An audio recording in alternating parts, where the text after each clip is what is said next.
Assalamualaikum warahmatullahi wabarakatuh. Selamat datang kembali di Haryana Official. Bapak semuanya, gimana kabarnya ini hari? Semoga sampai sehat selalu di perantauan, amin. Moga-moga sampai semuanya terhindar dari mara bentuk bahaya apapun di sekitar sampean.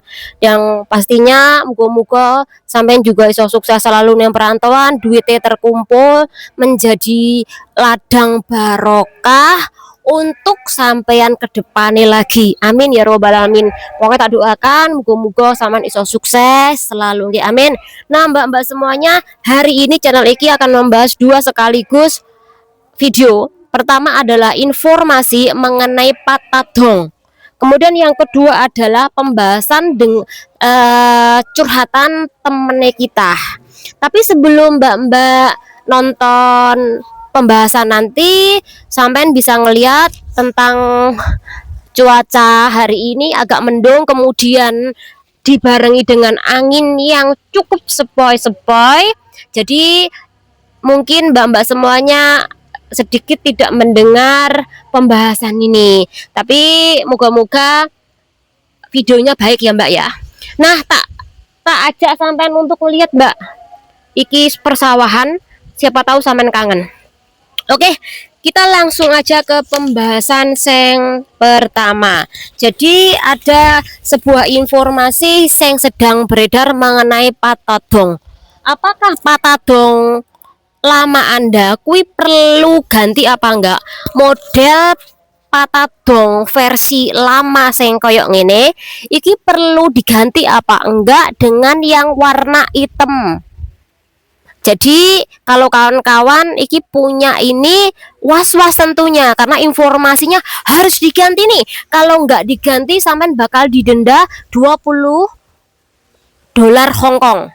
Dan iki batas maksimal untuk pergantian iki 3 bulan, dihitung bulan ini.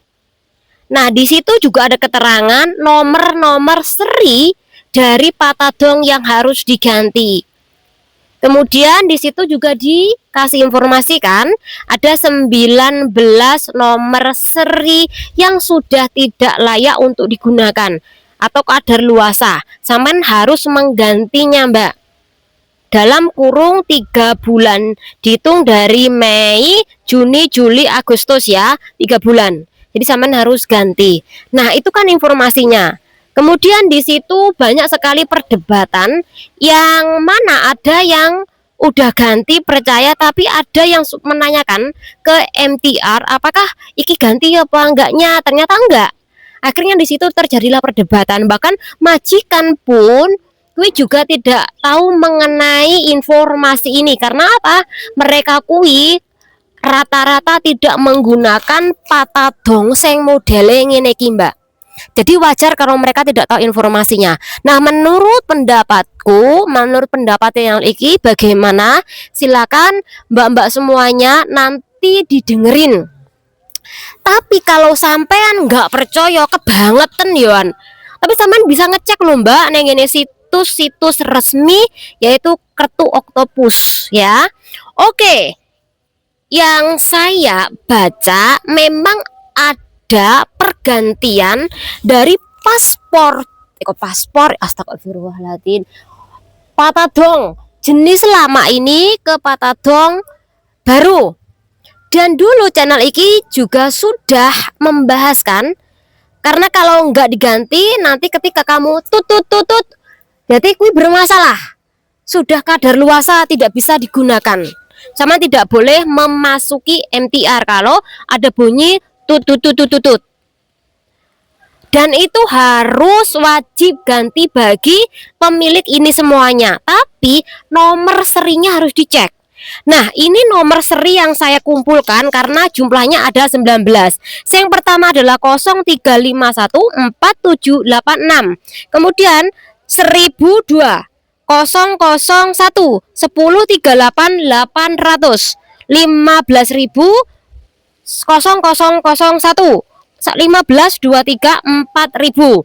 Nah untuk lain-lainnya nomor serinya mbak-mbak nanti bisa ngecek nenggene video-video aku ini. Jadi nanti sampean dengerin kasus ini sambil sampean lihat layare HP Anda biar sampean tahu dicek nih. Aduh, udan Mbak. Mbak udan, Mbak udan. Mbak udan.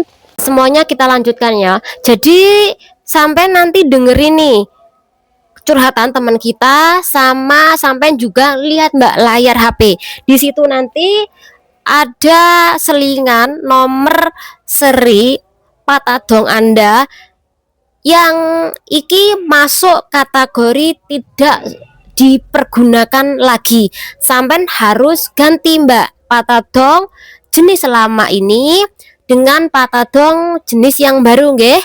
Jadi sampai sini paham. Sekali lagi memang ada informasinya tetapi nggak keseluruhan harus ganti. Karena sekali lagi iki bertahap Mbak.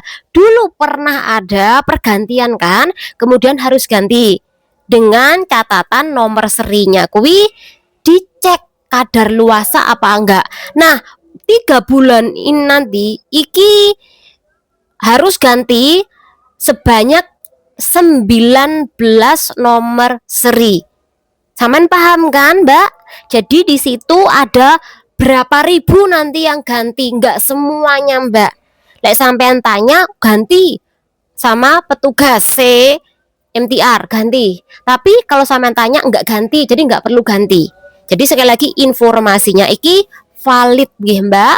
Oke, kita beralih ke informasi curhatan yang kedua mengenai teman kita yang dimana beliau iki udah selesai kontrak Mbak atau finish kontrak 2 tahun ya, 1 kontrak hari. Nah, kemudian atas kesepakatan Mbak sama majikan, yuk apa lek kita renew kembali dan dua-duanya ki sepakat. Oke, aku setuju Cece. Kowe setuju apa enggak? Aku setuju juga Cece. Nah, akhirnya dua-duanya iki cimeng Mbak, lanjut kontrak kembali. Nah, ketika cimeng secara otomatis persyaratan untuk renew kontrak iki kan wis digawa kan Mbak neng gene imigrasi. Oh, iki diajukan. Oh, dibawa ke KJRI, kemudian dioper lagi ke imigrasi Hong Kong untuk disetujui ditinjau kan. Nah, masa-masa menunggu untuk turun visa, kuwi kan nggak perlu untuk cuti kan, nggak perlu untuk menunggu visa di luar Hong Kong. Karena apa? Renew kontrak di majikan yang sama. Jadi bisa atau boleh tinggal di Hong Kong dan kerja di majikan yang sama kan. Ini peraturannya ya. Nah, ketika Mbak Eki masa-masa menunggu visa turun masih kerja di majikan, iki Mbak kedapatan masalah Mbak. Karena hari itu Mbak kan jope kan jaga anak kecil ya. Nah, waktu kui anak kecil iki tiba-tiba menangis Mbak. Nah, Mbak iki secara otomatis kan refleks ya, kerja dia kan selain bersih-bersih, masak kan jaga anak kecil. Secara otomatis kalau anak kecil kuwi nah, secara otomatis kan refleks akhirnya digendong Mbak. Tetapi tanpa sengaja ketika Mbak iki gendong anak majikan iki kecakar Mbak sama kukunya mbak-mbak yang panjang. Jadi Mbak Eki memiliki kuku yang panjang secara nggak sengaja nyakur Mbak muka anak walaupun tidak ono ketie dan tidak bleret sampai merah, nggak sampai bekas, tapi kan majikan nggak terima Mbak. Karena apa? Yo awakmu saat ini melakukan seperti itu, awakmu bleret nih anakku. Lah bisa saja nanti ke depannya bokongnya anakku, terus barangnya anakku, engkau juga kebleret gara-gara awakmu kukunya panjang. Nah, karena tidak terima dengan bleretnya muka anak majikan iki, akhirnya Mbak iki diinterminit Mbak oleh majikan padahal kerjanya kuwi iki 2 tahun Mbak. Dan saat itu Mbak iki kan posisinya lagi nunggu visa Mbak. Majikan pokoknya nggak peduli, harus hari itu keluar ya keluar karena nggak terima anaknya kebeler sama kukune Mbak tadi yang panjang-panjang. Nah, dari kasus iki kita bisa mengambil pelajaran mbak soalnya anak wedus mbak, jadi anak wedus jadi aku mau mbak. Jadi gini mbak, dari kasus ini kita belajar hati-hati ketika sampean kuwi jaga anak, karena ketika sampean jaga anak kuwi pantangannya banyak banget, termasuk sampean ki tidak diperbolehkan ngingu kuku yang panjang-panjang, kemudian sampean ki tidak diperbolehkan kemudian mengambil video anak majikan ketika mandi, kemudian ketika makan, kecuali dapat izin. Tapi sekaligus kalau dapat izin tetap aja mbak, tolong anak majikan kuwi tidak diabadikan di dalam ponsel Anda. Mungkin foto atas izin nggak masalah, tapi kalau video-video diupload nih gini sosmed ojo ya mbak, karena sewaktu-waktu takutnya majikan kuwi nggak terima kemudian melaporkan, di dalam kasus ini sama bisa dituntut penjara juga denda. Jadi hati-hati. Kemudian sekali lagi untuk mbak-mbak semuanya, tolong hati-hati di dalam pakaian, hati-hati di dalam ucapan, hati-hati juga mbak-mbak itu di dalam penampilan. Karena apa? Penampilan nanti takut dianggap mempengaruhi anak majikan. Contoh nih, rambutmu pirang bakat cowopa banget, kemudian sampean ki ngombe pil penumbuh brengos, jadi brengosnya sampai dua kene, kemudian jangkungnya sampai dua rambutnya kene. Nah, sekali lagi, bisa saja majikan tidak menerima Anda ketika Anda kui berubah di dalam penampilan Anda. Iki ono kasus lho Mbak, di mana majikan menginterminate temennya kita ketika masa-masa dia lagi kerja, di dalam kontraknya iki tumbuh Mbak brengosan iki. Brengosnya tumbuh, ininya tumbuh. Sekali lagi, kalau biasanya tumbuh segini ini sama ini, kuwi biasanya dibarengi dengan pil penumbuh rambut di bagian ini. Jadi nanti kalau sampean kerja setahun 2 tahun majikan sama, tadinya kuwi alus bersih ini tiba-tiba keluar mbak ininya.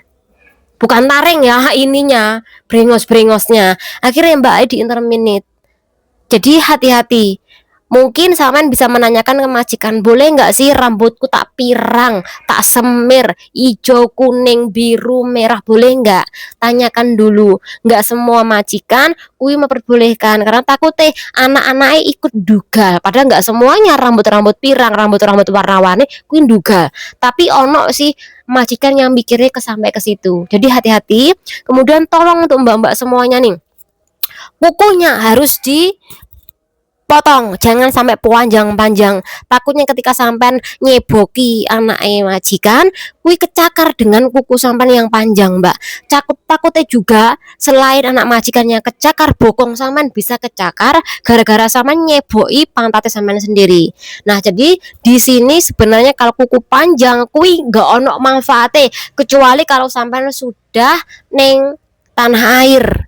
Karena kalau di tanah air sekolahmu mbak, karena apa? Sampai dituntut tidak untuk bekerja di majikan atau bose sampean nggih. Hati-hati di dalam kasus-kasus seperti ini. Muga-muga mbak bisa menjadikan kasus ini pelajaran ya, agar dia tidak mengulangi hal yang sama lagi. Dan kemudian untuk mbak-mbak yang lainnya, muga-muga sama semuanya bisa menjadikan kasusnya mbak Iki sebagai bentuk pelajaran. Sendiri, wassalamualaikum warahmatullahi wabarakatuh. Bye bye.